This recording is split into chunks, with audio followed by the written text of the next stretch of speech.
أعوذ بالله من الشيطان الرجيم. بسم الله الرحمن الرحيم. وجعلنا في الأرض رواسي أن تميد بهم وجعلنا فيها فجاجا سبلا لعلهم يهتدون وجعلنا السماء سقفا محفوظا وهم عن آياتها معرضون. وهو الذي خلق الليل والنهار والشمس والقمر كل في فلك يسبحون وما جعلنا لبشر من قبلك الخلد أفإن مت فهم الخالدون كل نفس ذائقة الموت ولنبلوكم بالشر والخير فتنة وإلينا ترجعون. وإذا رآك الذين كفروا إن يتخذونك إلا هزوا أهذا الذي يذكر آلهتكم وهم بذكر الرحمن هم كافرون. خلق الإنسان من عجل سأريكم آياتي فلا تستعجلون ويقولون متى هذا الوعد إن كنتم صادقين لو يعلم الذين كفروا حين لا يكوفون عن وجوههم النار ولا عن ظهورهم ولا هم ينصرون بل تأتيهم بغتة فتبعتهم فلا يستطيعون ردها ولا هم ينذرون. ولقد استهزئ برسل من قبلك فحاق بالذين سخروا منهم ما كانوا به يستهزئون. قل من يكلؤكم بالليل والنهار من الرحمن بل هم عن ذكر ربهم معرضون. أم لهم آلهة تمنعهم من دوننا لا يستطيعون نصر أنفسهم ولا هم منا يصحبون بل متعنا هؤلاء وآباءهم حتى طال عليهم العمر أفلا يرون أنا نأتي الأرض ننقصها من أطرافها أفهم الغالبون. قل إنما أنذركم بالوحي ولا يسمع صم الدعاء إذا ما ينذرون.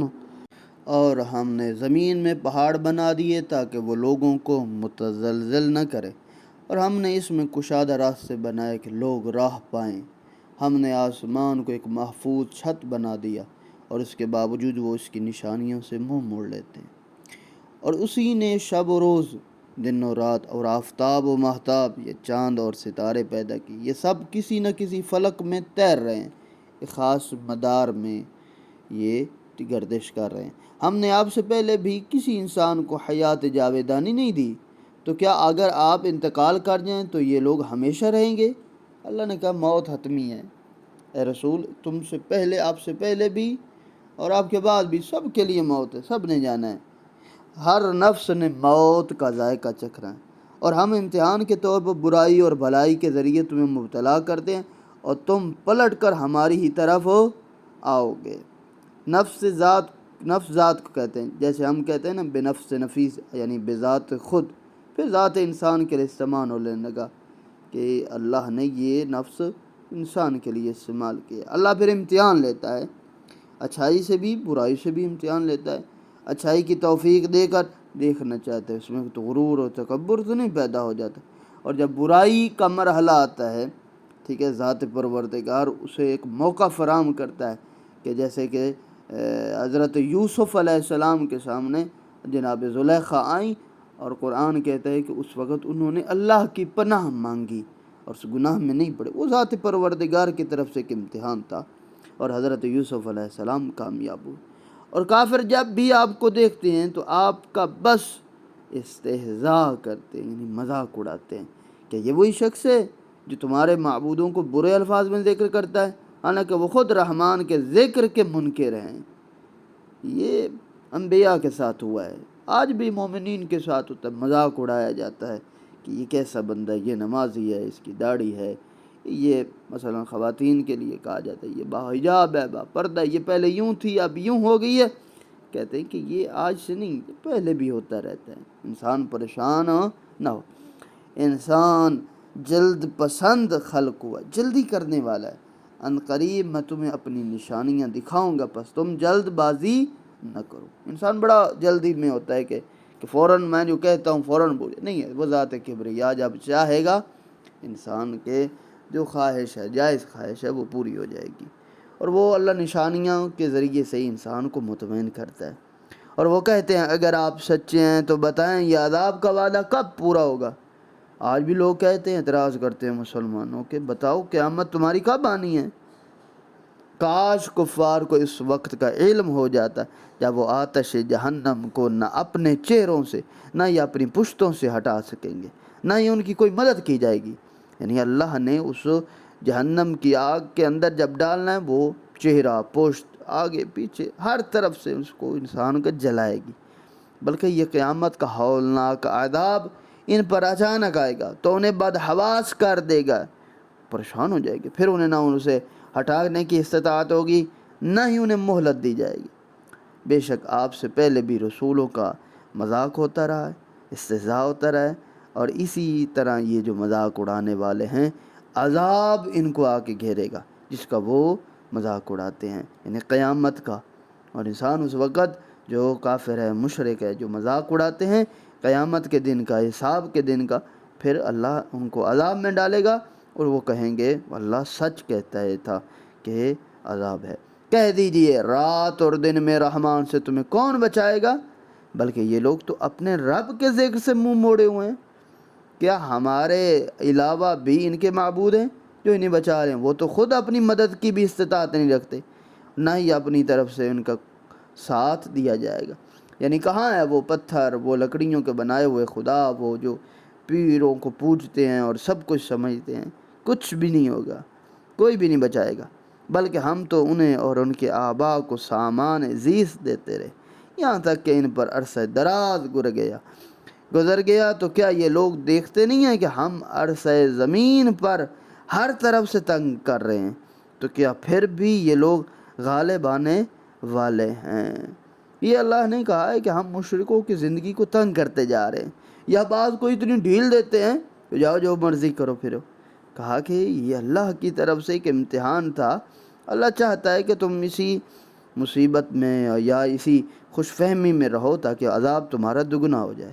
کہہ دیجئے میں وحی کی بنا پر تمہیں تنبیہ کر رہا ہوں، مگر جب بہروں کو تنبیہ کی جائے تو کسی پکار کو نہیں سنتے۔ جب یہ گونگا ہے، اندھا ہے، بہرا ہے، جو انسان بولتا رہے، سناتا رہے، دکھاتا رہے، پھر بھی وہ اسے قبول کرنے والے نہیں ہیں۔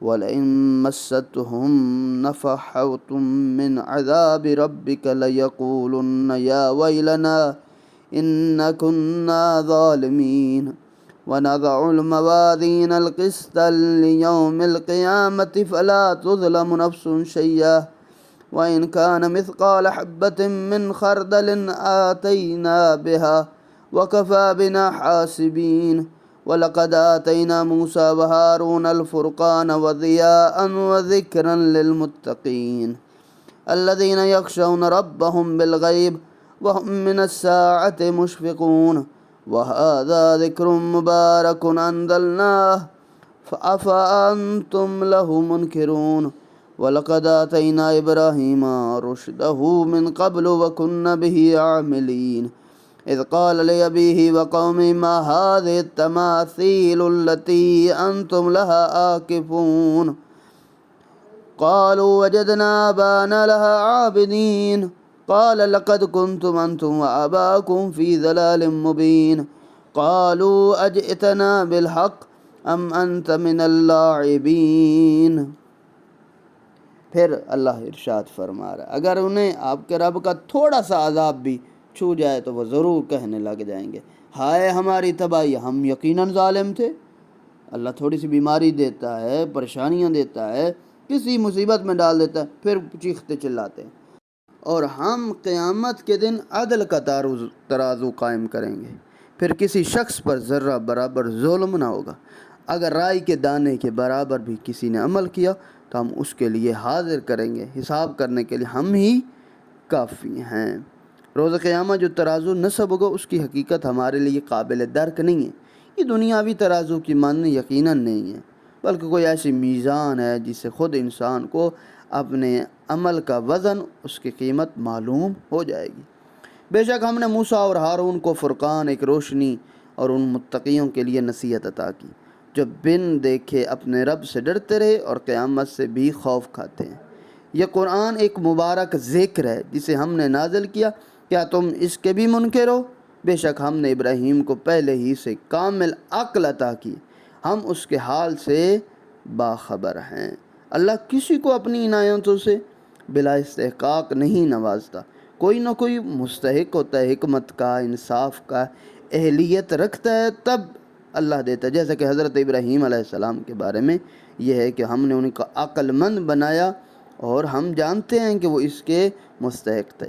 اور جب انہوں نے اپنے باپ، یعنی یہاں پر لے ابی ہی سے مراد چچا مراد ہے، نہ کہ ان کے سگے باپ، نعوذ باللہ۔ ہمارا شیعہ عقیدہ ہے، اسلام کا ہے کہ نبی ہو یا امام ہو یا رسول ہو، ان کے والدین ہمیشہ مومن رہیں اور مسلمان رہیں۔ اور اپنی قوم سے کہا یہ مورتیاں کیا ہیں جن کی گرد تم جمے ہوئے رہتے ہو؟ کہنے لگے ہم نے اپنے باپ دادا کو ان کی پوجا کرتے پایا۔ حضرت ابراہیم نے کہا یقیناً تم خود اور تمہارے باپ دادا بھی واضح گمراہی میں مبتلا ہیں۔ اور وہ کہنے لگے کہ آپ ہمارے پاس حق لے کر آئیں یا بیہودہ گوئی کر رہے ہیں؟ یہ چچا کہہ رہا ہے بھتیجے سے۔